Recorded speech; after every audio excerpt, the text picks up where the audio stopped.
Hello student, स्वागत है आपका अपना यूट्यूब चैनल द स्टडी है प्रो में।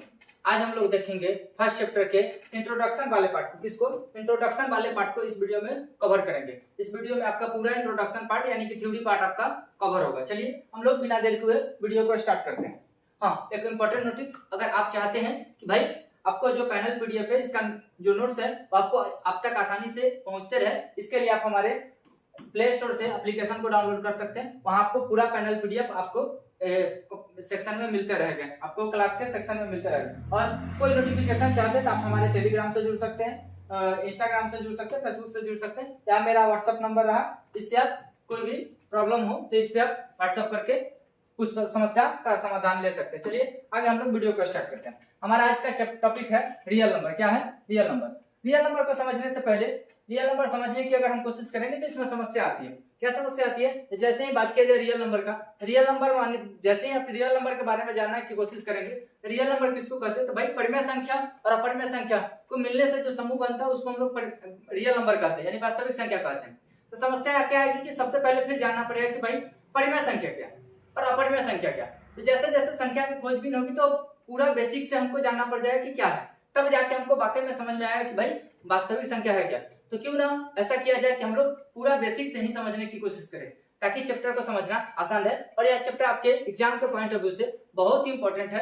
इस चैप्टर से लगभग 10 मार्क्स का क्वेश्चन पूछे जाते हैं, लगभग 10 मार्क्स का क्वेश्चन आपको पूछे जाएंगे, समझे।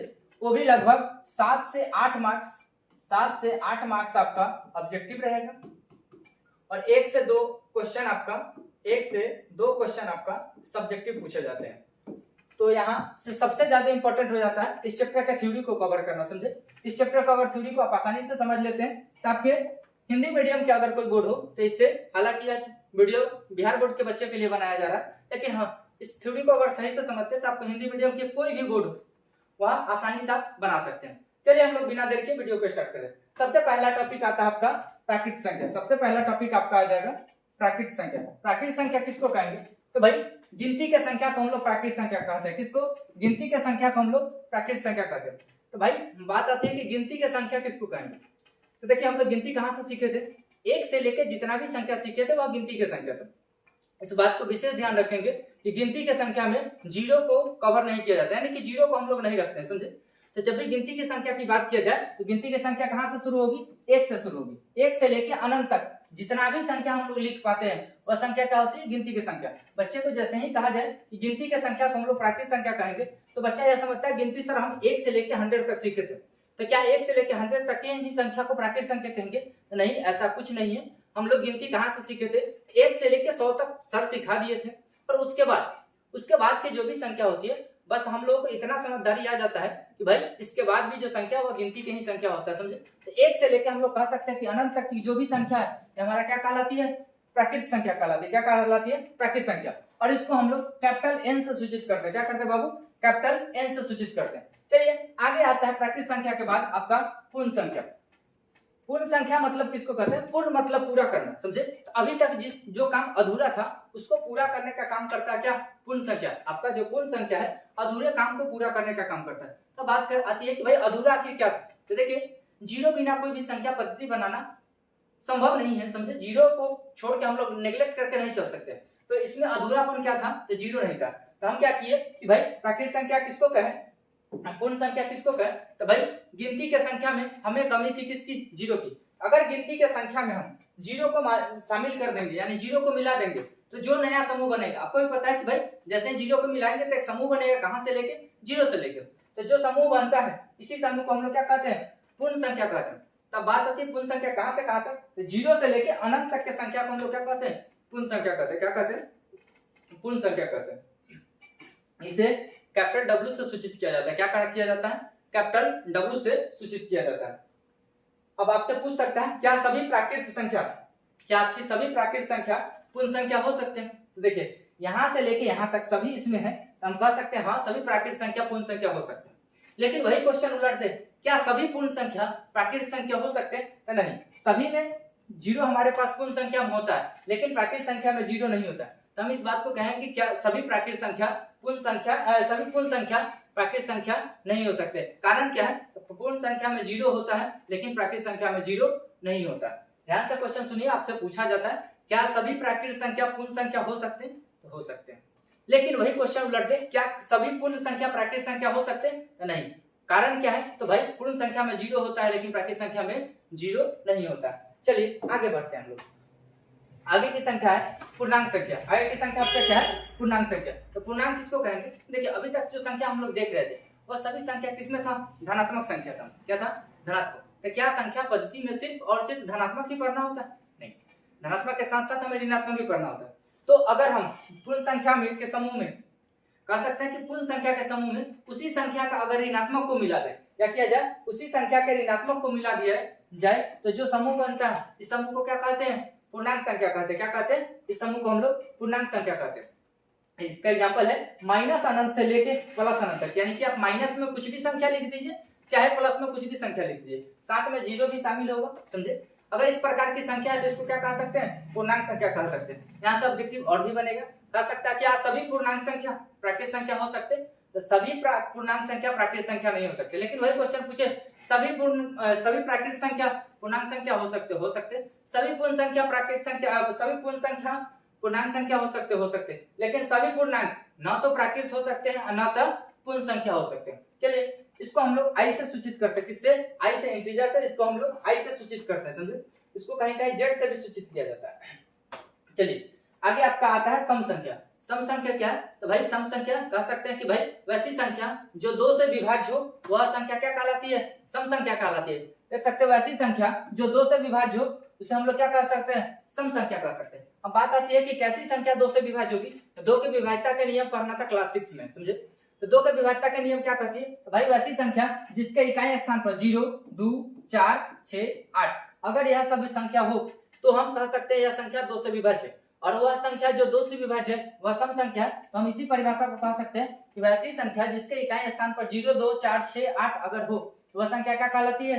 सम संख्या कहलाती है। एग्जांपल के तौर पे 0, 2, 4, 6, 8, 10 कुछ भी संख्या हो लेकिन इकाई स्थान पर आपका 0, 2, 4, 6, 8 इसी सब में से कोई होना चाहिए। समझे? उम्मीद है कि आपको समझ में आ रहा होगा। चलिए आगे की तरफ बढ़ते हैं। आगे का टॉपिक है आपका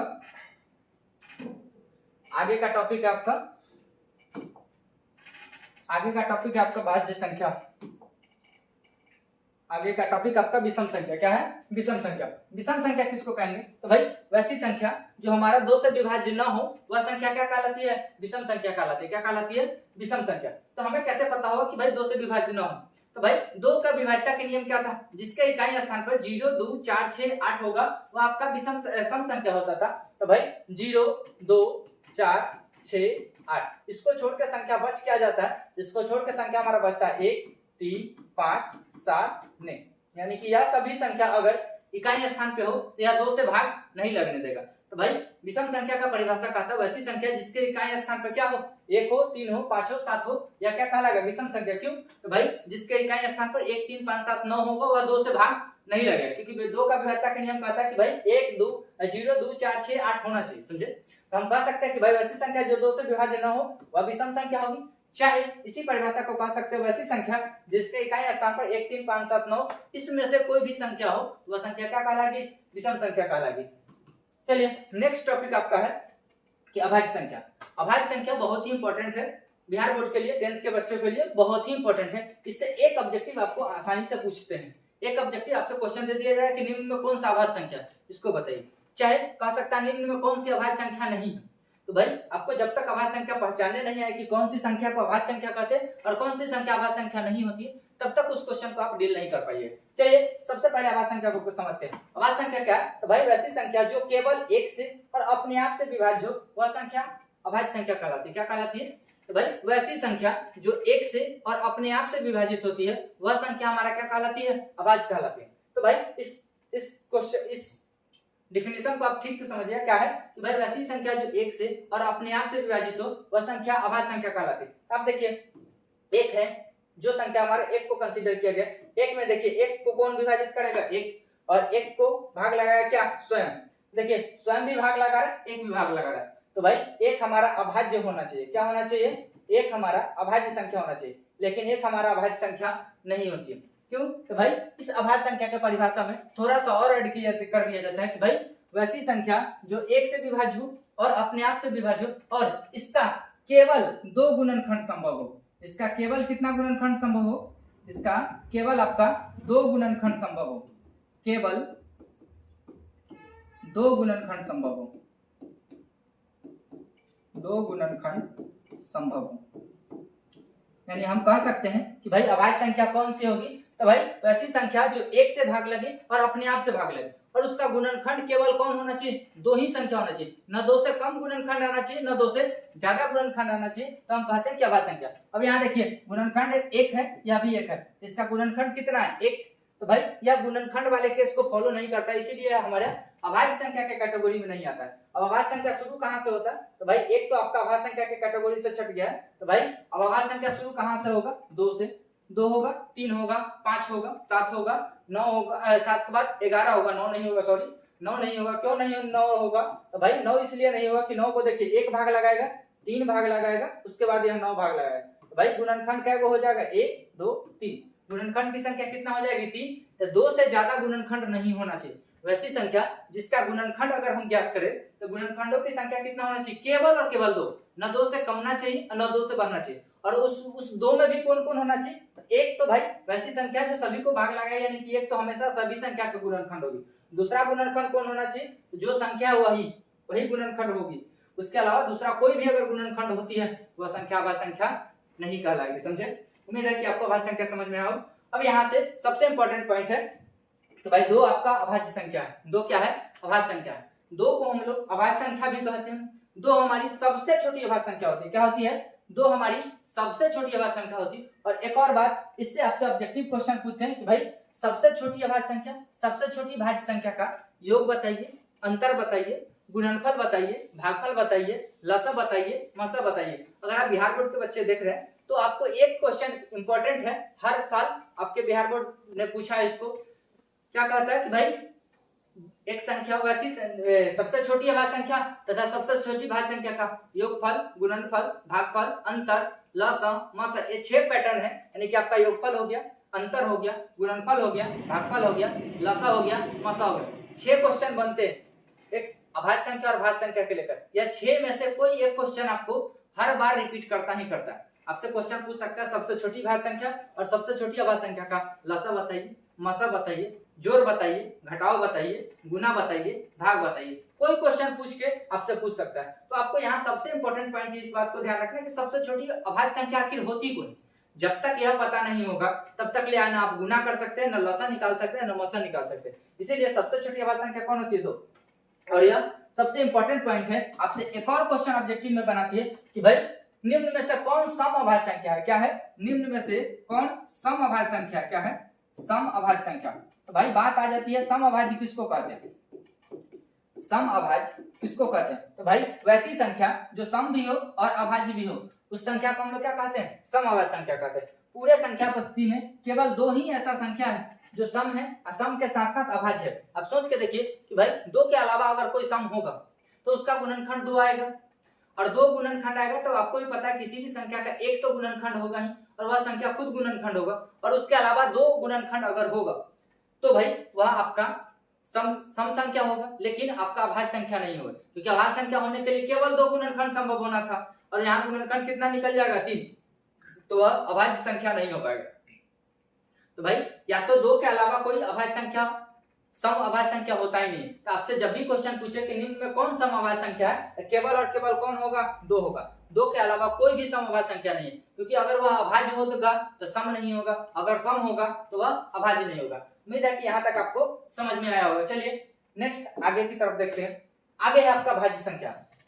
भाज्य संख्या किसको कहेंगे? तो भाई वैसी संख्या जिसका 2 से ज्यादा गुणनखंड संभव हो वह संख्या भाज्य संख्या कहलाती है। कहा गया वैसी संख्या जिसका 2 से अधिक संख्या से विभाजित हो, यानी 2 से ज्यादा गुणनखंड संभव हो, उसको हम लोग क्या कहते हैं? अब ऐसा उसको हम लोग भाज्य संख्या कहते हैं। क्या कहते हैं? भाज्य संख्या कहते हैं। अब भाज्य संख्या कहाँ से शुरू होगा भाई? तो भाई हम देखे थे 2 3, यह अभाज्य के केस में था। इसके बाद जो संख्या बचता है क्या? 4। तो 4 आपका भाज्य संख्या होगा। उसके बाद 6 हो जाएगा, 8 हो जाएगा, 9 हो जाएगा। यह सभी संख्या क्या है? आपका भाज्य संख्या। यहाँ सबसे ज्यादा इंपॉर्टेंट पॉइंट आ गया कि सबसे छोटी भाज्य संख्या क्या है? सबसे छोटी भाज्य संख्या क्या है? सबसे छोटी भाज्य संख्या क्या हो जाएगी? 4। अब आपसे क्वेश्चन और आपसे क्वेश्चन पूछ सकता है सबसे छोटी अभाज्य संख्या, सबसे छोटी भाज्य संख्या। तो सबसे छोटी अभाज्य संख्या हमने देखा क्या था 2, सबसे छोटी भाज्य संख्या क्या है 4 है। तो भाई 2 4 का आपसे लसा पूछे, मसा पूछे, योग पूछे, अंतर पूछे, गुणनफल पूछे, भागफल पूछे, उम्मीद है कि आप अब इसके बाद कर सकते हैं। यहाँ से ऑब्जेक्टिव एक फिक्स था, आपको हर हाल में पूछेगा। आप जब बोर्ड एग्जाम में दे के आइएगा तब कहिएगा कि हाँ सर ने हमें क्या बताया था, आपको हर हाल में यहाँ क्वेश्चन आना है। चलिए सबसे छोटी भाज्य संख्या को याद रखिए, क्या हो जाएगा 4 हो जाएगा। चल समझे। अब एक और इंपॉर्टेंट टॉपिक है आपका सअभाज्य संख्या किसको कहते हैं, यह आपके बोर्ड एग्जाम के लिए भी इंपॉर्टेंट है। सअभाज्य संख्या किसको कहते हैं, तो भाई सअभाज्य संख्या किसको कहेंगे, तो भाई वैसी संख्याओं का युग्म, क्या है ध्यान से सुनिएगा, वैसी संख्याओं का युग्म जिसका मस 1 हो वह संख्या क्या कहलाती है, सअभाज्य कहलाती है। क्या कहलाती है, सअभाज्य। ध्यान से सुनिए, बहुत ही इंपॉर्टेंट है, आपको फिर इससे भी 1 या 2 ऑब्जेक्टिव क्वेश्चन हर हाल में पूछेगा बिहार बोर्ड, समझे। तो क्या कहा गया है कि भाई निम्न में से कौन सी संख्या सहभाज्य, चाहे निम्न में से कौन सी संख्या सहभाज्य नहीं है। तो भाई हमको जब तक ये पता नहीं हो कि किसको सहभाज्य कहते हैं चाहे किसको सहभाज्य नहीं कहते हैं, तब तक सहभाज्य ढूंढना मुश्किल है, समझे। और तो देखिए सब सहभाज्य किसको कहेंगे, तो वैसी संख्याओं का युग्म, युग्म मतलब जोड़ा, समझे। वैसी संख्याओं का जोड़ा जिसका अगर हम मसा निकालें तो वह मसा किसके बराबर हो, 1 के बराबर हो, तो वह संख्या हमारा क्या कहलाती है, सहअभाज्य कहलाती है। क्या कहलाती है, सहअभाज्य कहलाती है, समझे। जैसे आपका ऑप्शन दिया गया है 1 2 यह सहभाज्य है, 3 5 सहभाज्य है, 3 10 सहभाज्य है, 5 9 सहभाज्य है। देखिए यहाँ सबसे बड़ी बात क्या है कि जब आप इसको डील करने बैठिएगा, इस क्वेश्चन को सोल्व करने बैठिएगा, हमारा मेन मकसद है कि आपका थ्योरी पोर्शन क्वेश्चन है तो आपको थ्योरी फुल्ली कंसेप्ट के साथ समझ में आना चाहिए। और इस क्वेश्चन से लगभग थ्योरी बेस्ड पे 5 से 7 ऑब्जेक्टिव पूछे जाते हैं, समझे। तो आपका कम से कम समय में क्वेश्चन डील हो जाना चाहिए। इसी पे हम वीडियो बनाने की कोशिश किए कि भाई आपका कम से कम समय में क्वेश्चन डील हो जाना चाहिए, समझे। क्योंकि टाइम मैनेजमेंट बहुत ज्यादा मायने रखता है आपके बोर्ड के एग्जाम पॉइंट ऑफ व्यू से, क्योंकि सिर्फ क्वेश्चन ही बनाना मायने नहीं रखता है, क्वेश्चन बनाने के साथ साथ उस क्वेश्चन को रिवीजन करने का भी समय बच्चे को बचना चाहिए। तो भाई क्वेश्चन को बनाने का तरीका बदलिए, उम्मीद रहे कि भाई आपसे अगर तरीका बदलते हैं तो आपको कम समय में क्वेश्चन भी डील हो जाएगा और उस क्वेश्चन को रिवाइज भी कर पाएंगे, समझे। चलिए हमें देखना था कि भाई कौन सी जोड़ा आपका सहभाज्य है। तो भाई देखिए जब ऑप्शन में आपसे पूछेगा निम्न में से कौन सी संख्या सहभाज्य है, तो 4 ऑप्शन होगा। चारों ऑप्शन का मौसा निकालना और निकाल के चेक करना यह बहुत ही जटिल काम है, समझे। पता चलेगा उतना देर में आप कोई दूसरा क्वेश्चन और भी डील कर सकते हैं, समझे।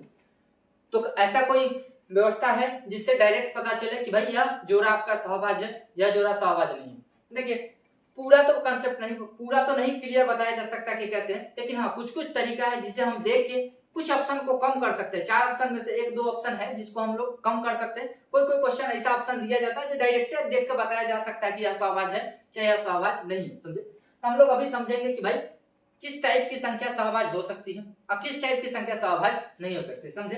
तो देखिए सबसे पहला टाइप आता है कि भाई कोई 2 लगातार संख्या हो तो इसका मसा हमेशा 1 होगा, समझे। ध्यान से सुनिएगा, 2 लगातार संख्या का मसा क्या होता है, 1 होता है। तब यहाँ से एक और चीज बन सकता है, 2 लगातार संख्या, क्वेश्चन पूछ सकता है 2 लगातार संख्या का मसा निम्न में से क्या होगा, तो 2 लगातार संख्या का मसा आपका 1 होगा। चाहे कह सकता है 2 लगातार संख्या कैसी संख्या, 2 लगातार संख्या सहभाज्य संख्या होगी। क्यों, तो भाई 2 लगातार संख्या की मसा क्या होगी, 1 होगी। हम जानते हैं जिस भी संख्या का मसा 1 हो, जिस भी संख्याओं का जोड़ा का मसा अगर 1 हो तो वह सहभाज्य कहलाती है। यहाँ से ऑब्जेक्टिव आपको एक और घुमा सकता है कि 2 लगातार संख्याओं का 2 लगातार संख्या कैसी संख्या है, 2 लगातार संख्या आपका सहभाज्य संख्या, समझे। चलिए तो यहाँ से ध्यान रखिए कि अगर कोई 2 लगातार संख्या दिया गया जोड़ा में तो आपका उसका मसा 1 आएगा, यानी वह जोड़ा आपका सहभाज्य होगा। जैसे यहाँ देखिए 1 2 लगातार संख्या है, 2 2 3 आप कह सकते हैं लगातार संख्या, उसके बाद 11 12 कोई भी लगातार संख्या का पेयर उठा लीजिए, यह आपका सहभाज्य होगा। उम्मीद है आपको समझ में आया होगा, समझे। चलिए आगे इसका एक और टॉपिक है कि भाई कैसे होगा, तो आप ये भी कह सकते हैं कोई भी 2 अभाज्य संख्या का मसा 1 ही होता है, समझे। और कोई भी 2 अभाज्य संख्या का युग्म है तो उसका भी मसा क्या होगा, 1 होगा, यानी वह भी सहभाज्य होगा। यहाँ देखिए 3 5 आपका अभाज्य संख्या है, इसका भी मसा क्या आएगा, 1 आएगा। 3 5 लगातार अभाज्य है, समझे। तो लगातार अभाज्य हो फिर भी मसा 1 आएगा, चाहे वह एक अभाज्य संख्या यहाँ से लिया गया हो, दूसरी अभाज्य संख्या कहीं दूर से लिया गया हो, लेकिन फिर भी उसका मसा कितना आएगा, 1 आएगा, यानी कि वह आपका सहभाज्य होगा। यानी कि हमको 4 ऑप्शन में से देखना होगा कि या तो लगातार कहीं लिखा गया उसका मसा 1 होगा, आंख मूंद के मार सकते हैं कि भाई यह आपका सहभाज्य है, चाहे 2 लगातार संख्या के साथ साथ अगर कोई ऐसा ऑप्शन है कि भाई दो हमारा अभाज्य संख्या हो फिर भी उसका मौसा एक आएगा, वह हमारा क्या हो जाएगा कि भाई सहभाज्य होगा। यह तरह सहभाज्य पहचानने की। अब क्वेश्चन आपसे पूछ सकता है कौन से सहभाज्य नहीं है, तो हमें दोनों टाइप समझना पड़ता है, क्योंकि कुछ क्वेश्चन इसके बेस पे छांट सकते हैं ऑप्शन को, कुछ ऑप्शन हम इसके बेस पे छांट सकते हैं। तो आप देखेंगे कि भाई कि कैसे सहभाज्य नहीं है। देखिए मौसा एक आने के लिए हमको देखना पड़ता है कि जिसका मौसा एक आएगा वही सहभाज्य है। तो अगर कोई जोड़ा ऐसा दिखे जो किसी न किसी के पहाड़ा में दोनों आता तो वह उसका मौसा एक कभी नहीं आएगा। जैसे देख लीजिए अगर हम बात करें आपको 12-15 की, अगर देखिए यह 12-15 का पेयर दिया है, देखिए 12 भी 3 के टेबल में आता है, 15 भी 3 के टेबल में आता है, यानी कि दोनों का कॉमन पार्ट क्या है 3, यानी कि इसका मौसा हो सके तो 3 आएगा, नहीं तो 3 के पहाड़ा आ सकता है, 3 के गुना जा सकता है, समझे, लेकिन एक तो कभी नहीं आएगा।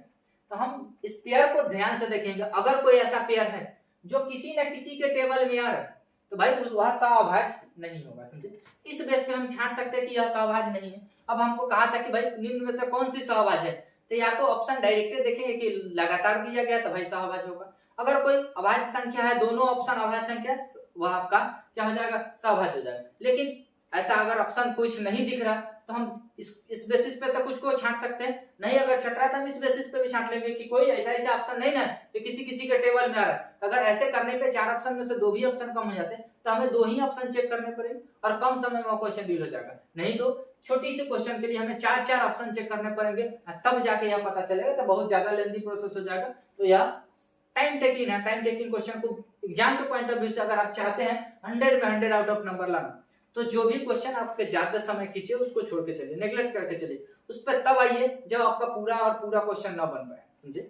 100 नंबर का क्वेश्चन दिया जाता है, 50 बनाना है तो आप आसानी से बना सकते हैं। अगर फिर भी घट जाता है तब सब, अगर घट गया है, समय बचे हैं, तब जाके उसको चेक करेंगे, समझे। चलिए आगे की तरफ देखते हैं। आगे आता है आपका परिमेय संख्या। क्या आता है? परिमेय संख्या। परिमेय संख्या किसको कहेंगे? तो भाई वैसी संख्या जो P अपॉन Q के यानी P बटा Q के रूप में लिखा जा सके, समझे। वैसी संख्या जो आपका P बटा Q के रूप में लिखा जा सके, और P और Q एक पूर्णांक संख्या होना चाहिए और Q हमारा 0 के बराबर नहीं होना चाहिए। देखिए क्या कहा गया है, वैसी संख्या जिसको हम P बटा Q के रूप में लिख सकते हैं, Q 0 के बराबर, Q मतलब नीचे वाला हमारा 0 के बराबर नहीं होना चाहिए, यानी हर आपका 0 के बराबर नहीं होना चाहिए। और जहाँ P और Q कैसी संख्या होना चाहिए? पूर्णांक संख्या होना चाहिए। तो हम इसको क्या कहते हैं? परिमेय संख्या कहते हैं। क्या कहते हैं? परिमेय संख्या कहते हैं। तो देखिए आपका 5 भी परिमेय संख्या, क्यों? तो भाई आप P अपन Q के रूप में अभी नहीं है, हम इसको बना सकते हैं। कैसे? तो बटा में 1 दे सकते हैं, P बटा Q के रूप में चल जाएगा, या आपका परिमेय संख्या हो जाएगा। ठीक, माइनस वाला भी कोई संख्या है तो उसको भी हम P बटा Q के रूप में बना सकते हैं, या हमारा परिमेय संख्या हो जाएगा। कोई संख्या ऑलरेडी बटा में है तो यह सभी संख्या क्या कहलाएगी? परिमेय संख्या कहलाएगी। यहाँ से आपको क्वेश्चन पूछ दिया जाता है, अगर 9th के दोनों से चैप्टर कॉमन है, आपका 9th देखिएगा चाहे 10th देखिए, दोनों चैप्टर कॉमन है। यह वीडियो आपको 9th के बच्चे भी देख सकते हैं, 10th के भी बच्चे देख सकते हैं। हाँ, 10th वाले के लिए आगे जो कुछ टॉपिक आएगा, 9th वाले के कुछ जो आगे टॉपिक आएगा वह थोड़ा सिलेबस से बाहर चल जाएगा, यानी कि एक्स्ट्रा कंसेप्ट में आ जाएगा, वह 10th में ही काम आएगा, 9th में नहीं आएगा। लेकिन अभी तक की जो भी पोर्शन है वह 9th के लिए भी कॉमन है, 10th के लिए भी कॉमन है। तो भाई आप दोनों में से कोनो बच्चे देख कर इसको काम चला सकते, समझे। देखिए आपसे क्वेश्चन इतने के बाद पूछ सकता है क्या 0 परिमेय संख्या है? सबसे इंपॉर्टेंट 9th में पूछे जाने वाला क्वेश्चन है कि 0 एक परिमेय संख्या है कि नहीं। तो देखिए यह चैप्टर कॉमन होने के कारण जो टॉपिक 9th में पढ़ना हुआ टॉपिक 10th में भी पूछ दिया जाता है, समझे। तो यह कोई गारंटी नहीं आपसे पूछ दिया जा सकता है, समझे। तो देखिए पूछा जाता है कि 0 आपका परिमेय संख्या है कि नहीं। देखिए मना किया गया है यहाँ कि भाई 0 नहीं होना चाहिए, तो बच्चे का समझ में आता है कि 0 अगर है तो वह परिमेय संख्या नहीं होगा, समझे। ध्यान से सुनिए क्या कहा गया, वैसी संख्या जो P बटा Q के रूप में हो, लेकिन Q 0 नहीं होना चाहिए। क्या नहीं होना चाहिए? Q मतलब नीचे वाला 0 नहीं होना चाहिए, ऊपर वाला 0 रहे चाहे कुछ भी रहे, हमको उससे कोई मतलब नहीं है, समझे। तो हमारा यह परिमेय संख्या, क्यों? तो इसको बटा में हम देंगे कितना? 1, क्योंकि कुछ भी संख्या अगर नीचे नहीं दिया गया तो हम 1 बनाते हैं। देखिए 0 संख्या था, 0 को बटा में हम 1 दिए, तो आपका P जो है P 0 के बराबर है। लेकिन अगर Q की बात किया जाए तो Q आपका 0 के बराबर नहीं है। अगर कोई संख्या 0 के बराबर नहीं हो, Q आपका 0 के बराबर नहीं हो, यह आपका परिमेय संख्या बनता है, यानी कि 0 आपका परिमेय संख्या है, समझे। देखिए समझ में आ गया हो। चलिए आगे का टॉपिक देखते हैं। आगे आपका अपरिमेय संख्या क्या है? अपरिमेय संख्या, तो भाई इसको परिभाषा से समझना मुश्किल है, समझे। परिभाषा तो लिखा गया है, लेकिन परिभाषा से समझ में आना हमें जहां तक मानना है, जो एक्सपीरियंस है, जो उस एक्सपीरियंस से कहते हैं कि भाई बच्चे को अपरिमेय संख्या तो परिभाषा से समझ में आ जाए, लेकिन अपरिमेय संख्या परिभाषा समझना मुश्किल है, समझे। देखिए तो सीधा सीधा समझिए अपरिमेय संख्या किसको कहेंगे भाई, वैसी कोई भी संख्या जो रूट में लिखा रहे और वह रूट से बाहर ना निकल पाए तो वह संख्या आपका अपरिमेय संख्या कहलाती है। क्या कहलाती है? अपरिमेय संख्या कहलाती है।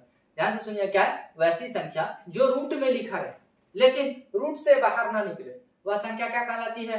अपरिमेय संख्या कहलाती है। क्या कहलाती है? अपरिमेय संख्या कहलाती है। अगर बच्चे क्या करते हैं, यहाँ से कोई भी रूट में संख्या लिखा गया उसको कह सकते हैं अपरिमेय संख्या? नहीं, ध्यान से कहा गया है भाई वैसी कोई भी संख्या जो रूट में लिखा रहे और वह रूट से बाहर नहीं निकल पाए, यानी उसका पूरा पूरा वर्गमूल नहीं निकल पाए, वह संख्या क्या कहलाती है? अपरिमेय संख्या कहलाती है। उसमें एक और चीज, पाई आपका अपरिमेय संख्या होता है। पाई आपका क्या होता है? अपरिमेय संख्या होता है। लेकिन अगर यहाँ पे फंसाने की काम बिहार बोर्ड करते हैं, मतलब बोर्ड जो है यहाँ बच्चे को फंसाने का काम करते हैं, क्या करते हैं? दे देते हैं कि भाई 22/7 क्या है।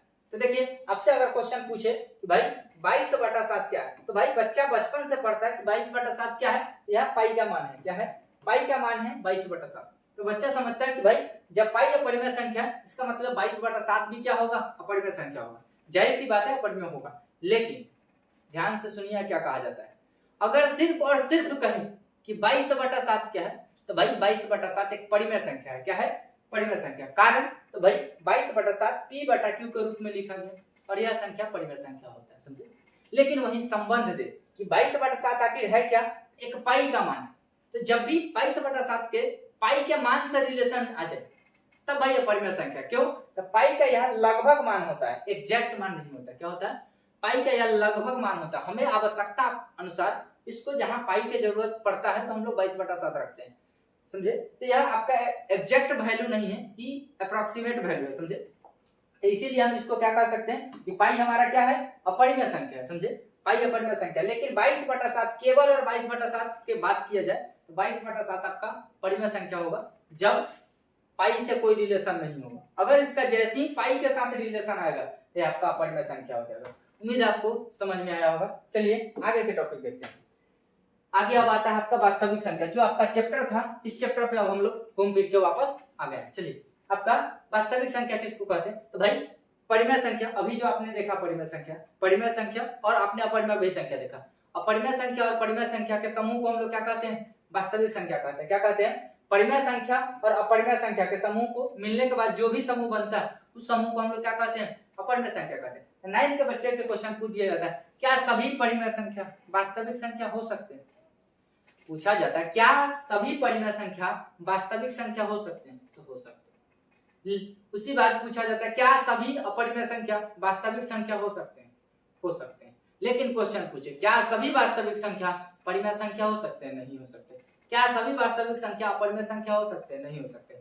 ऐसे एग्जांपल समझते हैं। देखिए आपका जो है वास्तविक संख्या, ये आपका जो है वास्तविक संख्या, इसको ठीक से समझिए। वास्तविक संख्या जो है आपका, वास्तविक संख्या किसको कहा गया? भाई वास्तविक संख्या में एक परिमेय संख्या होगा। क्या होगा?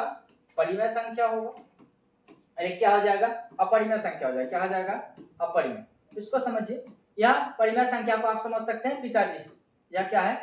पिताजी है। ये पिताजी के एक पुत्र है या दूसरे पुत्र है।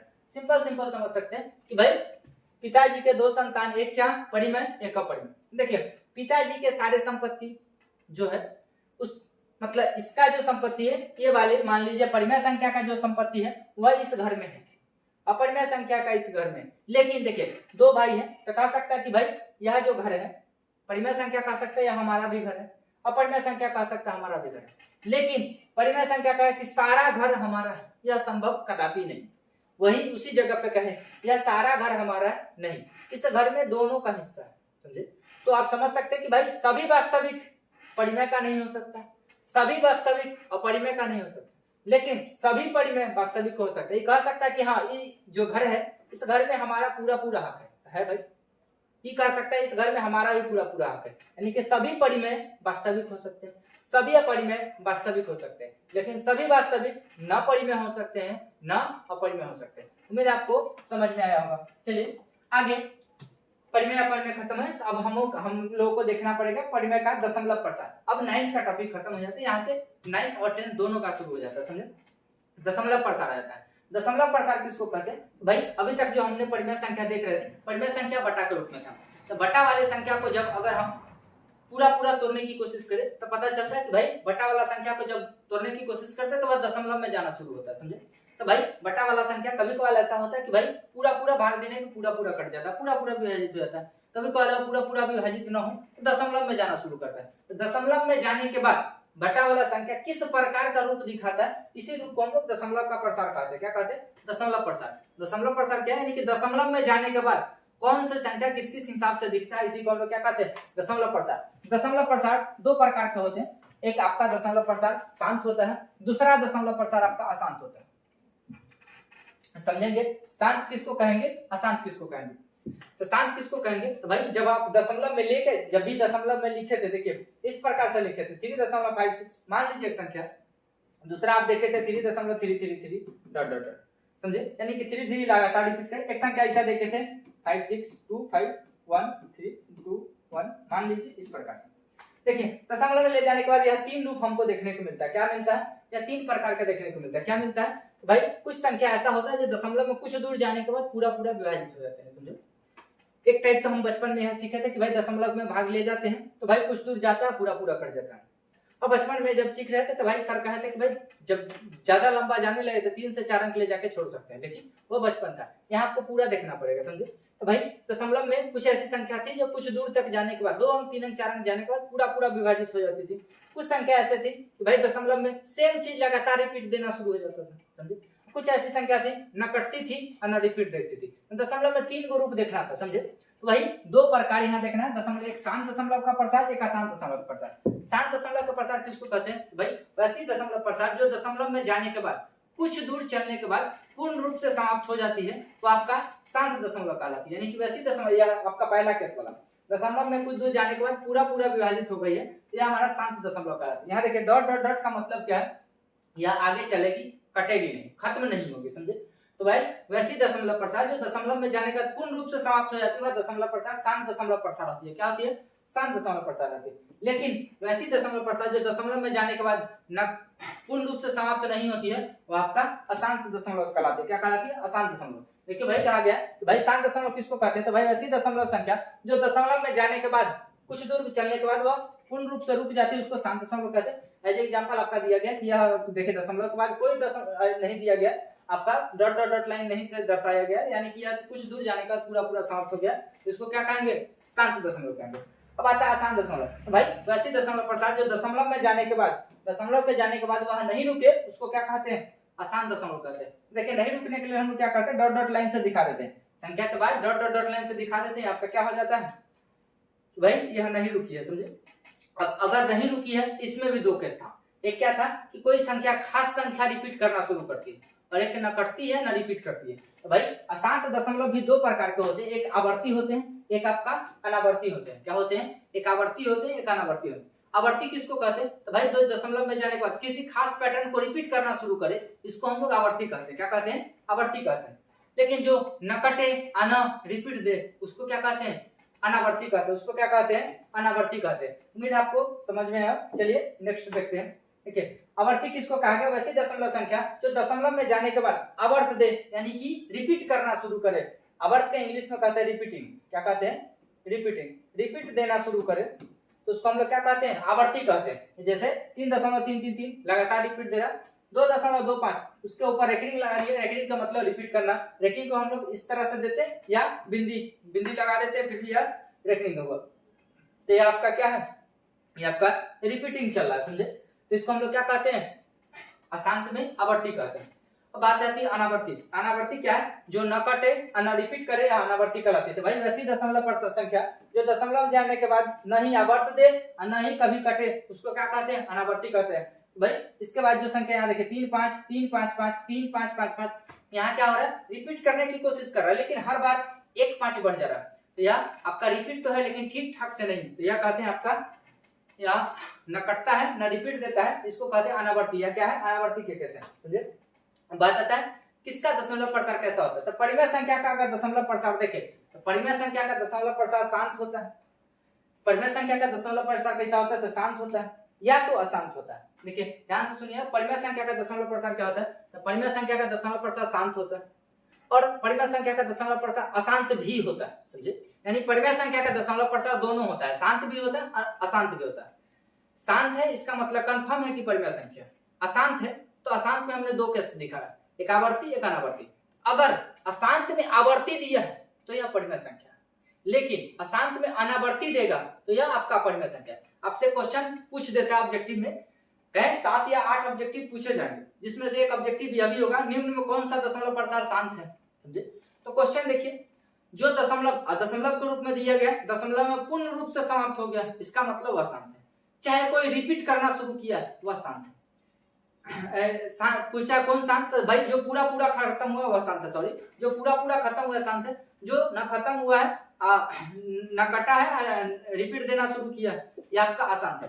लेकिन हाँ क्वेश्चन एक और पूछा जाएगा, तो शांत अशांत के एक तो पी बाई क्यू के रूप में पूछा जाता है, वह आगे केस देखेंगे।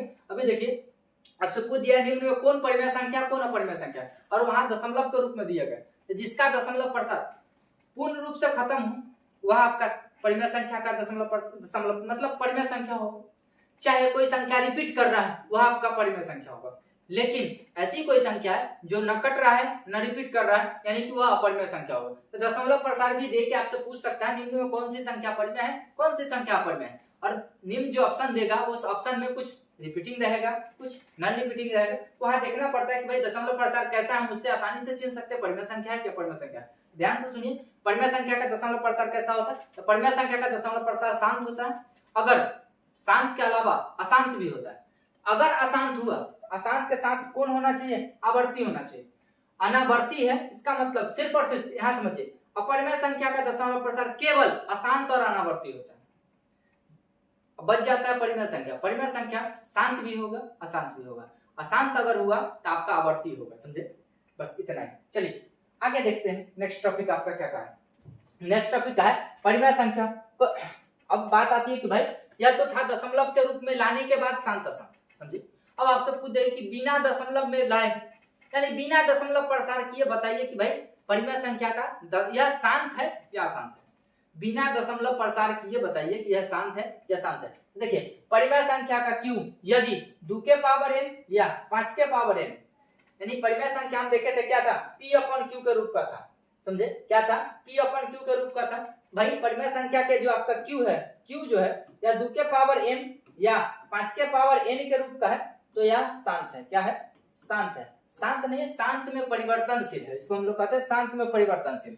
शांत कब है, तो 2 के पावर m गुने 5 के पावर n के रूप का है, तो यह आपका शांत दशमलव कहलाता है। क्या कहलाता है, शांत दशमलव कहलाता है। आपसे क्वेश्चन पूछ देगा कि भाई निम्न में कौन सी संख्या का दशमलव प्रसार शांत है, तो भाई कोई जैसे इस प्रकार से देखें 3 बटा मान लीजिए कि भाई 15 दिया, 3 बटा 15 दिया, भाई 3 बटा 15 शांत है क्या शांत है। कोई भी संख्या दिया गया बटा में तो आप चेक कर सकते हैं शांत है क्या शांत है। इसके लिए क्या करना होगा कि क्यू, केवल और केवल क्यू को ध्यान रखना है। क्यू हमारा नीचे वाला को ध्यान रखिए, 2 और 5 के गुना में ही होना चाहिए। 2 5 के अलावा तीसरा कोई भी संख्या गुना में आता है या अशांत हो जाएगा, समझे। तो चेक कीजिए, इसको क्या आ जाएगा 3, नीचे 15 को कहिएगा 3 गुने 5, देखिए 2 और 5 होना चाहिए था, यहाँ है क्या 3 5, तो आपका क्या हो जाएगा अशांत। बच्चे समझते हैं कि सर क्या कहें कि भाई वैसी संख्या जिसका क्यू 2 और 5 के गुना में होगा वह शांत है, 2 5 के अलावा तीसरा कोई भी आएगा वह अशांत है, समझे। समझाया यही जाता है, लेकिन कंसेप्ट है इसमें, समझे। बच्चा को फंसाना अच्छा है, बच्चा जितना ज्यादा फंसेगा कंसेप्ट को उतना क्लियर समझेगा, समझे। देखिए हम क्या कहें 2 5 के अलावा कोई भी है शांत अशांत है, यहाँ देखिए 2 5 के अलावा 3 है, यह आपका अशांत हो जाएगा, मान लेते हैं, लेकिन अशांत नहीं होगा। जब भी 2 5 के अलावा तीसरा कोई आएगा तब आपको ऊपर भी ध्यान रखना, पी की तरफ, पी से अगर कट जाता है तो शांत है, लेकिन अगर पी से नहीं कटे अशांत। यहाँ देखिए या 3 आपका 3 से कट जाएगा, तो ये नीचे क्या है केवल और केवल 5 है, इसका मतलब ये शांत है। यहाँ समझने वाली बात क्या है कि भाई अगर कोई संख्या p बटा q के रूप में लिया गया है तो q का विस्तार करेंगे, q का अभाज्य गुणनखंड करेंगे, उस अभाज्य गुणनखंड में 2 और 5 ही होना चाहिए। 2 5 के अलावा तीसरा कोई आएगा अशांत हो जाएगा, कब, जब वह नीचे से ऊपर नहीं कटे। अगर नीचे से ऊपर कट जाता है सिर्फ और सिर्फ 2 चाहे 5 बच जाता है, चाहे 2 5 दोनों बचता है, तो ये आपका शांत है। वही कहा गया कि भाई परिमेय संख्या का यदि q आपका 2 के पावर n गुने 5 के पावर n का रूप का है, तो यह हमेशा शांत दशमलव प्रसार होता है, समझे। यह हमेशा क्या होगा, शांत दशमलव प्रसार होगा। बात आता है कि भाई यदि q जो है आपका 2 के पावर m गुने 5 2 के पावर m या 5 के पावर n या दोनों 2 के पावर m गुने 5 के पावर n के रूप का ना हो, ये हमेशा आपका अशांत और आवर्ती होगा। क्या होगा? अशांत आवर्ती, क्योंकि आप देखिए कि परिमेय संख्या का दो रूप, एक शांत एक अशांत, अशांत में आवर्ती। तो भाई यदि कोई परिमेय संख्या उसका q 2 या 5 इसके गुना में आ रहा है, समझे, तो आपका शांत है। 2 5 के अलावा दूसरा कोई आ रहा है, यह अशांत होगा। अशांत में कैसा होगा? आवर्ती होगा। उम्मीद है आपको यहाँ तक समझ में आया होगा। चलिए आगे देखते हैं। आगे का अपरिमेय संख्या का दशमलव प्रसार हमेशा अशांत और अनावर्ती होता है।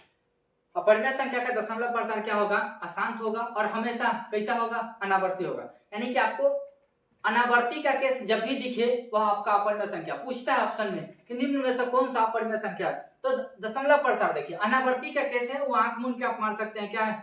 आपका अपरिमेय संख्या। आगे टॉपिक है प्रेमिका। प्रेमिका क्या है? इस सबसे बोर्ड एग्जाम में नहीं पूछता, लेकिन कंसेप्ट है, इसको समझना पड़ेगा। प्रेमिका क्या है? तो प्रेमिका एक पहले से ही एक सिद्ध किया गया कथन है, समझे। प्रेमिका किसको कहते हैं? तो यह पहले से सिद्ध किया गया कथन है जिसकी सहायता से हम लोग किसी दूसरे कथन को सिद्ध करते हैं, यही प्रेमिका कहलाता है। क्या कहलाता है? यही प्रेमिका कहलाता है, समझे। प्रेमिका क्या है भाई? प्रेमिका एक सिद्ध किया गया कथन है जिसकी सहायता से हम लोग किसी दूसरे चीज को सिद्ध करते हैं, यह हमारा प्रेमिका कहलाता है। वही कहा है कि भाई प्रेमिका है क्या? तो भाई यह एक कथन है जिसकी सहायता से हम दूसरे कथन को सिद्ध करते हैं, यही हमारा प्रेमिका कहलाता है। क्या कहलाता है? प्रेमिका। अब बात आता है इक्लिड विभाजन प्रेमिका का है। इक्लिड विभाजन विधि का प्रेमिका का है। इक्लिड विभाजन क्या कहा गया कि भाई इक्लिड विभाजन में कहा कि a और b दो धनात्मक पूर्णांक दिए रहने पर एक अद्वितीय पूर्णांक QR का विद्यमान होना, यह आपका इक्लिड विभाजन कहलाता है। देखिए इक्लिड विभाजन है क्या? इक्लिड विभाजन क्या है? तो भाई इक्लिड विभाजन का आपको सबसे पहले पूछा जाए, इक्लिड ऑब्जेक्टिव में क्वेश्चन पूछा जाए, इक्लिड विभाजन निम्न में से किसको प्रकलित करने का विधि है? तो इक्लिड विभाजन आपका मसा निकालने का विधि है। क्या है? मसा निकालने का विधि। इक्लिड विभाजन है क्या? जब हम लोग छोटे क्लास में पढ़े थे, इक्लिड विभाजन हमने क्या पढ़ा था? एक छोटा सा क्लास में हमने पढ़ा था क्या? तो भाई भाज्य बराबर भाजक गुने भागफल जोड़ शेषफल, यह पढ़ा था। बस इसी का थोड़ा सा रूप है, जहां हम देखिए यहाँ क्या आ जाता है, जिसमें भाग देते हो हमारा ये होता है, जिससे भाग देते हो बी है, भाग देने के बाद परिणाम क्यू आता है, और शेषफल की बात किया जाए शेषफल हमारा आ रहा होता है, समझे। तो कहा गया कि भाई यहाँ जब रखिएगा भाज ए बराबर बी गुने क्यू प्लस आर, ए बराबर बी क्यू प्लस आर जो है आपका, यह आपका इक्लिड विभाजन विधि है। क्या है? इक्लिड विभाजन विधि है। क्या है? a बराबर बी क्यू प्लस आर आपका इक्लिड विभाजन विधि। वह कहा गया कि a और b दो धनात्मक पूर्णांक दिए रहने पर एक ऐसी अद्वितीय q और r, यानी कि एक अद्वितीय रिजल्ट आएगा। क्या? q और r विद्यमान इस प्रकार से होना चाहिए कि a बराबर बी क्यू प्लस आर हो, जहां आपका r जो है 0 से बड़ा लेकिन b से छोटा हो, यह आपका इक्लिड विभाजन विधि कहलाता है। यह ऑप्शन ठीक से समझिए क्या है, आपको इसको कंसेप्ट को समझाया जाए कि क्या है। यहाँ देखिए कहना क्या चाह रहा है, यहाँ कंसेप्ट को समझिए क्या है। देखिए जब हमने भाग सीखा था तो भाग में क्या था, अगर हम आपको कहें 7 में भाग दीजिए किससे? 3 से, यानी कि हम यहाँ क्या कर रहे हैं, b जो है b को फिक्स कर रहे हैं 3। क्या कर रहे हैं? b को 3 फिक्स कर रहे हैं। तो भाई 3 से हम किसी भी संख्या में भाग दे सकते हैं। क्या कर सकते हैं? यहाँ से समझिए, हम क्या चाह रहे हैं कि भाई कोई बच्चा हो जो 3 से भाग दे। अगर आपसे थोड़ा देर के लिए इसको छोड़ दीजिए, हम आपसे एक सवाल पूछते हैं कि भाई अगर आपको कहा जाए कि कोई संख्या में 3 से भाग दो, शेष क्या आएगा? आपसे जब यह सवाल पूछा जाए कि किसी संख्या में आप 3 से भाग दीजिए, शेष क्या आएगा, तो आप कहिए सर पागल हो गए क्या? आपने तो सिर्फ यह बताया कि भाग किसको देना है? 3 से भाग देना है। किसको देना है जब तक यह बताइएगा नहीं, हम कैसे बताएं कि शेष क्या होगा? क्योंकि शेषफल आने के लिए भाग किसमें देना है इसको पता होना चाहिए, तभी ना बच्चा भाग देगा। जैसे यहाँ पता है 3 से भाग देना है 7 में, तो भाग देंगे तो जो शेष आएगा आप दीजिए, 3 दूना 6, यहाँ आएगा शेष 1। नहीं सर 3 से 7 में भाग देना था, शेषफल कितना है? 1। लेकिन नहीं, हम आपको सिर्फ कहें कि भाई 3 से भाग दीजिए और बताइए शेष क्या आएगा। बच्चा कहेगा कि भाई या तो पूछने वाला पागल है, नहीं तो हमको पागल बनाया जा रहा है, समझे। लेकिन ऐसा कुछ नहीं है। जो अभी जो कंसेप्ट आप सीख रहे थे वह इसी कंसेप्ट को अगर इसको आप सही से समझ लेते हैं तो जो आपका कंसेप्ट है वो आपको इजी समझ में आ जाएगा, समझे। हम चाह क्या रहे हैं कि आप इस बात की जानकारी दें कि भाई अगर किसी संख्या को 3 से भाग दिया जाए तो क्या आएगा, शेष क्या आएगा। देखिए यह बताना संभव आपके लिए नहीं, लेकिन थोड़ा देर बाद आप बताना शुरू कर दें कि क्या है। अभी थोड़ा देर एक और 2 एग्जांपल देखते हैं, समझ में आ जाएगा, समझे। देखिए हम फिक्स किए 3 से भाग देना, किसी में दे सकते हैं, मान लीजिए कि हम 12 में दे दिए, 3 से भाग देना मान लीजिए हम 16 में दे दिए, 3 से भाग देना मान लीजिए 17 में दे दिए। चलिए ज्यादा एग्जांपल नहीं देखते, कुछ भाग देखते हैं। देखिए 3 से भाग दीजिए, 3 चौका 12, यहाँ पूरा पूरा कटेगा, शेष कितना आ जाएगा 0। यहाँ दीजिए 3 पचे 15, किसी भी संख्या को लीजिए, यहाँ क्या आ जाएगा, शेष 1 आ जाएगा। चलिए यहाँ दीजिए 3 पचे 15 और यहाँ क्या आ जाएगा, शेष 2। देखिए शेष पे आप गौर कीजिए, जब हम भाग किससे दे रहे हैं, बी हमारा कितना है 3 है, तो आर के साथ संबंध देखिएगा, आर आपका क्या आ जाएगा। देखिए अभी तक जो आ रहा है इसको नोटिस कीजिए, यहाँ 0 आया, यहाँ भी 1 आया था, यहाँ भी 1 आया है, यहाँ 2 आएगा। एक बात आप गौर कीजिएगा, जब भी आप बचपन में भाग सीखे थे तो भाग देने के केस में क्या था कि जब आप 3 से भाग दे रहे थे शेष आपका 0 आया, 1 आया, 2 आया। जब भी 3 यहाँ नीचे के केस में 3 कभी नहीं आया होगा, कारण क्योंकि जैसे यहाँ 3 आएगा 1 मर्तबे ज्यादा लग जाएगा, जैसे 1 मर्तबे ज्यादा लगे तो जो आना होगा शेष दूसरा आएगा, लेकिन 3 नहीं आएगा। तो भाई अगर हम 3 से भाग देते तो शेष क्या आ जाएगा, 0 आ जाएगा, 1 आ जाएगा, 2 आ जाएगा। ठीक इसी प्रकार अब आपसे कहे कोई 7 से भाग दीजिए तो शेष क्या आएगा, आप कह सकते हैं 0 आ सकता है, 1 आ सकता है, 2 आ सकता है, 3 आ सकता है, 4 आ सकता है, 5 आ सकता है, 6 आ सकता है, 7 कभी नहीं आएगा, अन्ना 7 से ज्यादा आएगा। कहना क्या चाह रहा है कि भाई अगर आपको इस बात की जानकारी हो कि बी क्या है, बी अगर आपका 3 था तो शेष क्या था, 0 1 2 3 1 2। अगर बी आपको कहा जाए 7 हो तो भाई आपका आर आप बता सकते हैं, आर क्या हो जाएगा, 0 1 2 3 4 5 6, इससे ज्यादा नहीं आएगा। चलिए अगर आपको कहा जाए कि बी आपका 11 है तो भाई आर क्या हो जाएगा, तो भाई आपका आर 0 से लेकर कहां तक, 10 तक, कहां तक, 10 तक। उम्मीद है कि आपको यह समझ में आया होगा कि भाई अगर हम किसी भी संख्या को किसी पार्टिकुलर संख्या से भाग दें तो जिस संख्या से भाग देते हैं शेष हमारा उस संख्या से कम आता है, 0 से लेके उससे 1 कम तक ही आ सकता है। तो देखिए वही था कि भाई कहा गया था कि a बराबर बी क्यू प्लस आर के केस में आपका आर जो था 0 के बराबर हो सकता है, लेकिन 0 से बड़ा, 0 के बराबर भी संभव है, 0 से बड़ा हो सकता है, लेकिन आपका b से छोटा होगा। b क्या था, जिससे भाग देना था। देखिए यही केस था, यहाँ a था जिसमें भाग देना, b क्या था जिससे भाग देना, q हमारा भागफल आता है, r आपका शेषफल आता है। a बराबर बी क्यू प्लस आर के रूप में r का रिलेशन क्या है, यानी शेष का क्या संबंध है, तो शेष हमारा 0 आएगा, चाहे 0 से बड़ा कुछ भी हो सकता है, लेकिन इस बात को विशेष ध्यान रखना है कि भाई b से छोटा ही आएगा। उम्मीद है कि अब आपको यह समझ में आ गया होगा, यानी कि भाग एल्गोरिथम विधि में आप कह सकते हैं कि a बराबर बी क्यू प्लस आर में r आपका 0 के बड़ा या 0 के बराबर या 0 से बड़ा होता है, लेकिन आपका b से छोटा होता है। यह आपका ऑब्जेक्टिव में पूछा जाता है कि भाई भाग एल्गोरिथम विधि में कौन सा कथन सत्य है, यही सत्य है। आप यहाँ ऑप्शन 1 इस प्रकार से उठा सकते हैं, चाहे इसी चीज को उलट सकते हैं। देखिए 0 को उधर, b को इधर रख सकते हैं, यानी कि r आपका 0 के बराबर चाहे 0 से छोटा, 0 के बराबर या 0 से छोटा हो जाएगा, लेकिन b से बड़ा होगा। आपका r जो है, देखिए बड़ा मुंह r की तरफ है, r आपका b से बड़ा है, 0 के बराबर चाहे 0 से छोटा है। एक ऑप्शन इस प्रकार से रखेगा, एक ऑप्शन इस प्रकार से रखेगा, दोनों कथन सही है, दोनों में कोई अंतर नहीं, सिर्फ एरो इधर उधर, मतलब यहाँ अंक इधर से उधर किया गया, बाद बाकी सब चीज वही सही है। अगर यही 2 ऑप्शन में से कहीं दोनों में से कोई ऑप्शन में है तो सही है, इसके अलावा कुछ भी घुमा सकते हैं, यहाँ बराबर लगा सकते हैं, यहाँ कुछ कर सकता है, बराबर हटा सकता है, कोई सही नहीं है। ऑप्शन में 4 ऑप्शन में एक ऑप्शन यह पक्का मिलेगा, ये आपको आंख मूंद के टिक लगा सकते हैं। चलिए कंसेप्ट को समझिए। अब सब उम्मीद है कि भाई आपको यूक्लिड विभाजन एल्गोरिथम समझ में आ गया होगा। अब मसा क्या है, लसा क्या है, इसको समझ लेते हैं। मसा क्या आगे है, तो भाई कोई भी दो मसा जब भी निकलेगा, 2 संख्या होगी तभी मसा निकलेगा, नहीं तो नहीं निकलेगा। 2 या 2 से संख्या ज्यादा है तो मसा निकाल सकते हैं, लसा निकाल सकते हैं। बात समझिए क्या है, तो भाई 2 या 2 से ज्यादा संख्या तो हम उसका अभाज्य गुणनखंड करते हैं। अगर अभाज्य गुणनखंड में मसा अगर निकालना है तो भाई मसा निकालने में सबसे न्यूनतम संख्या लेते हैं और उसको लेकर अगर गुणनफल निकाला जाए तो वह हमारा मसा आता है। दिए गए संख्या को मसा किसको कहते हैं, तो दिए गए संख्या को अगर हम अभाज्य गुणनखंड निकालें तो अभाज्य गुणन में सबसे न्यूनतम वाला मान को लेंगे और वह न्यूनतम मान का गुणनखंड अगर निकाले, गुणनफल निकाले तो हमारा मसा कहलाता है, समझे।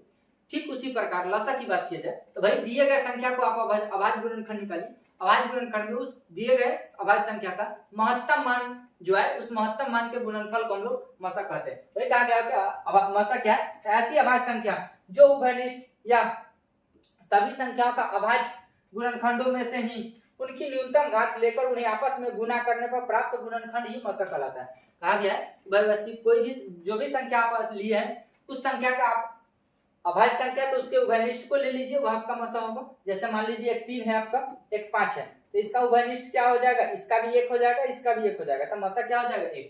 समझे? तो इसका अगर अभाज्य संख्या तो उसका उभयनिष्ठ गुणनखंड ले लीजिए, चाहे कोई दूसरा संख्या तो उस सभी संख्या का आप अभाज्य गुणनखंड निकालिए। उस अभाज्य गुणनखंड में न्यूनतम घात जो भी अभाज्य गुणनखंड है उसका न्यूनतम घात लेंगे, जितना कम बार है उसको न्यूनतम घात लेकर उसको आपस में गुना कीजिए। गुना करने पर जो प्राप्त गुणनखंड आएगा उसको हम लोग क्या कहेंगे, प्राप्त गुणनफल को हम लोग क्या कहते हैं, आपका एचसीएफ कहते हैं। ठीक उसी प्रकार एलसीएम का तो सभी अभाज्य संख्या में चाहे वे किसी भी संख्या के गुणनखंडों में हो, समझे, दोनों में उनकी अधिकतम घात को लेकर आपस में गुना करने पर जो गुणनफल आएगा उसको हम लोग क्या कहते हैं, एलसीएम कहते हैं। उसको क्या कहते हैं, एलसीएम कहते हैं। एचसीएफ का है तो सबसे न्यूनतम घात लेना है, यानी जो भी अभाज्य संख्या आया है, अभाज्य गुणनखंड में संख्या है उसका न्यूनतम घात लेकर उसको गुणनफल निकालते तो हमारा मशक कहलाता है। लेकिन लसक क्या है, तो भाई अधिकतम घात वाले संख्या का अगर गुणनफल निकाला जाए तो वह क्या कहलाता है, लसक कहलाता है। नेक्स्ट टॉपिक है आपका एक फार्मूला है लसा मशक का। लसा मशक के साथ इंपॉर्टेंट फार्मूला ऑब्जेक्टिव इससे पूछ देता है भाई कि पहली संख्या यह है, दूसरी संख्या यह है तथा इसका लसा इतना है तो मशक ज्ञात कीजिए। एक फार्मूला आता है दो संख्याओं का गुणनफल यदि संख्या आपका ए हो तथा बी हो, संख्या क्या हो, ए हो बी हो, तो कहा गया दो संख्याओं का गुणनफल बराबर होता है आपका किसके, एचसीएफ, ए और बी के एचसीएफ गुने ए और बी के एलसीएम के। यानी दो संख्याओं का आप लसा निकालिए और दो संख्याओं का मशक निकालिए। लसा और मशक का गुणनफल हमेशा बराबर होगा संख्याओं के गुणनफल के। तो फॉर्मूला यहाँ से बनता है कि भाई संख्याओं का गुणनफल बराबर होगा किसके, संख्याओं का लसा तथा मशक के गुणनफल के बराबर होगा। समझे? चलिए अब आता है आपका टॉपिक अंक गणित के आधार मूलभूत परिमेय। समझे? आपका अगला टॉपिक है अंक गणित के आधार मूलभूत परिमेय का है प्रत्येक भाज्य संख्या को अभाज्य संख्याओं के गुणनफल के रूप में व्यक्त किया जा सकता है। क्या कहा गया है, आधार मूलभूत परिमेय क्या कहता है, कहा गया कि कोई भी प्रत्येक कोई भी भाज्य संख्या हो इसको क्या किया जा सकता है, तो अभाज्य संख्याओं के गुणनफल के रूप में व्यक्त किया जा सकता है। यानी आप कोई भी भाज्य संख्या निकाल लीजिए, उसको यहाँ पे कहा गया है कि भाई कोई भी भाज्य संख्या हो उसको हम अभाज्य संख्या के गुणनफल के रूप में लिख सकते हैं। समझे? तथा अभाज्य गुणनखंडों के क्रम पर नहीं ध्यान दिया जाए तो गुणनखंड अद्वितीय होगा। अभाज्य गुणनखंड के अगर क्रम पे ध्यान न दिया जाए, यानी कौन कौन किस किस क्रम में आ रहा है, तो वह हमेशा रिजल्ट आपका अद्वितीय आएगा। यानी कि हम अद्वितीय कहने का मतलब क्या है, अगर हम निकाले फिर भी वही गुणनखंड आएगा, चाहे कोई भी दूसरा किसी भी जगह के व्यक्ति निकाले वहां भी वही रिजल्ट आएगा। समझे? क्रम पे ध्यान न दिया जाए। जैसे कहने का मतलब क्या है, हम यहाँ निकाले तो 2 गुने 3 गुने, मान लीजिए 3 गुने आपका क्या, 3 गुने 5 मान लीजिए यहाँ आया। अगर कोई दूसरा बच्चा करे तो उसको भी यही आएगा। मान लीजिए उसको पहले 5 आया, फिर 3 आया, फिर 2 आया, फिर 3 आया। यहाँ क्या कहा गया कि यहाँ संख्या तो वही है, लेकिन क्रम बदल गया। तो कहा गया कि भाई क्रम पे ध्यान न दिया जाए तो अद्वितीय आ गया। समझे? यह संख्या क्या है, तो भाई 5 दिया 15 दिया 45 गुना 90, किसका है, 90 का। यह भी किसका है, 90 का। भाई दो अगर सेम संख्या तो इसका अगर अभाज्य गुणनखंड निकाला जाए, समझे, यह आपका भाज्य संख्या है, इसका अभाज्य गुणनखंड है। अगर आप अभाज्य गुणनखंड निकाले तो वह आपका अद्वितीय रिजल्ट आएगा। क्या आएगा, अद्वितीय। कब, जब क्रम पे ध्यान न दिया जाए। तो हम भी निकालेंगे तो वही आएगा। देखिए 2 एक बार, 3 2 बार, 5 एक बार। यहाँ देखिए 2 एक बार, 3 2 बार, 5 एक बार। क्रम सिर्फ इधर से उधर है। कहा गया कि क्रम पे अगर ध्यान न दिया जाए तो रिजल्ट क्या आ जाएगा, आपका अद्वितीय रिजल्ट आएगा। समझे? इसी को कहते हैं अंक गणित मूलभूत परिमेय। समझे? अब अगला आपका परिमेय है, यहाँ से एक आधार मूलभूत परिमेय आता है। यह इंपॉर्टेंट है, जब आपको √3 √5 यह सब सिद्ध करना पड़ता है तो इसी परिमेय के मदद से हम लोग सिद्ध करते हैं। क्या कहा गया कि भाई यह परिमेय क्या कहा है, यदि a एक धनात्मक पूर्णांक है, एक ऐसी संख्या धनात्मक पूर्णांक है और p एक अभाज्य संख्या है, p कैसी संख्या, अभाज्य संख्या। कहा गया है जो a² को विभाजित करती है। क्या कहा गया, एक धनात्मक संख्या और p आपका क्या है, अभाज्य संख्या। तो p कहा गया a आपका धनात्मक संख्या था और p आपका कैसा था, अभाज्य संख्या। तो कहा गया a² को, यानी a जो धनात्मक संख्या था उसका स्क्वायर, उस संख्या के स्क्वायर को अगर विभाजित करते तो p a को भी विभाजित करेगी। मोटा मोटा बात समझिए कि भाई कोई अगर ऐसी अभाज्य संख्या जो किसी संख्या के वर्ग को विभाजित करती है, क्या इस परिमेय का कहना क्या है कि भाई अगर कोई अभाज्य संख्या किसी भी संख्या के वर्ग को अगर विभाजित करती है तो वह 100% गारंटी है वह उस संख्या को विभाजित करेगी। एज एग्जांपल आप देख सकते हैं कि भाई अब समझिए 36 आपका क्या है, वर्ग है। किसका वर्ग है भाई, 36 को विभाजित कौन करती है, तो भाई 36 को 3 विभाजित करती है। 36 को देखिए, 3 अभाज्य संख्या है ना, 3 36 को विभाजित करती है। और यह 36 है क्या, तो 36 6 का वर्ग है। ध्यान से देखिए, यह क्या है, 6 का वर्ग है। इस बात को समझिए कि भाई 3 जो है एक अभाज्य संख्या, वह 6 के वर्ग को विभाजित कर रही, तो यह 100% गारंटी है कि यह 6 को भी विभाजित करेगी। क्या करेगी, 6 को भी। यही परिमेय का कहना था कि यदि कोई अभाज्य संख्या किसी संख्या के वर्ग को विभाजित करती, तो यह संख्या को भी अवश्य ही विभाजित करेगी। वही कहा गया कि अगर p एक अभाज्य संख्या जो a स्क्वायर को विभाजित करती है, तो p a को भी विभाजित करेगी। उम्मीद है कि आपको समझ में आया होगा, समझे। उम्मीद है कि आपको यह समझ में आया होगा। आपका फर्स्ट चैप्टर का थ्योरी यहीं तक था, समझे। उम्मीद है आपको यहाँ तक अच्छे से समझ में आया होगा। अगर आप हमारे चैनल पे नए हैं तो चैनल को सब्सक्राइब कर लीजिए। और इस पूरे वीडियो लेक्चर का अगर आपको पैनल पीडीएफ चाहिए तो आप हमारे प्ले स्टोर से एप्लीकेशन को डाउनलोड कर लीजिए, वहां से कोर्स में इनरोल कर लीजिए। कोर्स का चार्जेस बहुत ही कम है, समझे। आप कोर्स में इनरोल कर लीजिए, आपको मिल जाएगा, समझे। चाहे टेलीग्राम पे आप ज्वाइन कर लीजिए, टेलीग्राम पे आपको फ्री में पीडीएफ पैनल मिल सकता है, समझे। आप कमेंट कीजिएगा, आपको मिल जाएगा, समझे। उम्मीद है कि आपको यहाँ तक समझ में आया होगा। वीडियो अगर चैनल पे नए हैं तो चैनल को सब्सक्राइब कर दीजिए और अपने दोस्तों में ज्यादा से ज्यादा शेयर कीजिए, समझे। वीडियो देखने के लिए धन्यवाद।